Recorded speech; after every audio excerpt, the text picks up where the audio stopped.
avec Robert Half, partenaire spécialisé des recrutements temporaires, permanents et management de transition. Good Morning Business, Happy Boulot. Donc on va parler de notes de frais. Oui, ça irrite. Hein. C'est une source d'irritation très forte, les notes de frais.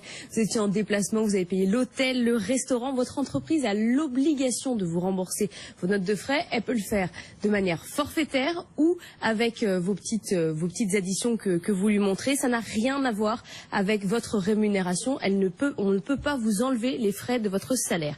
Pourtant, si les notes de frais peuvent être salées, eh ben en fait, vous préférez souvent ne pas les déclarer à votre entreprise. Selon une étude de la SS2I Unit 4 qui a passé au crible 9 pays, chaque année, 14,5 milliards d'euros de frais ne sont pas réclamés. Un tiers des salariés préfèrent ne pas demander systématiquement le remboursement. En France, 11% des salariés laissent tomber leurs notes de frais professionnels. En moyenne, ils perdent 212 € par an. C'est quand même un montant qui est important. Vous donne beaucoup de chiffres. Non, mais vous dites ça avec un ton, là. Bah oui, parce 212, soit la coquette somme de pas moins de, tenez-vous bien. 212 ouais. € par an. Et en fait, c'est pas pourquoi ça? Et ben alors pourquoi? Parce qu'en fait, le temps, c'est de l'argent. Et qu'est-ce qu'ils préfèrent? Ils préfèrent passer du temps à faire autre chose plutôt que ça soit compliqué de rentrer dans le logiciel des notes de frais. Et là, quand même, c'est assez surprenant.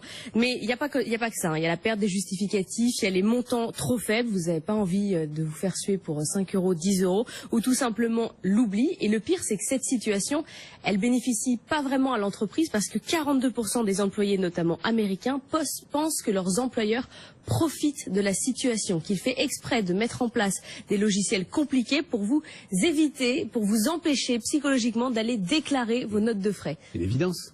Oui, mais vous êtes adepte de la théorie du complot.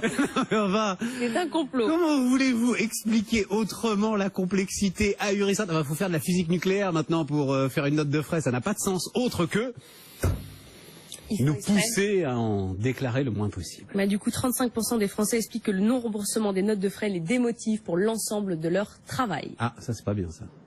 35%? 35%. Bon, on est au bout, Laure? Oui. On a tout dit.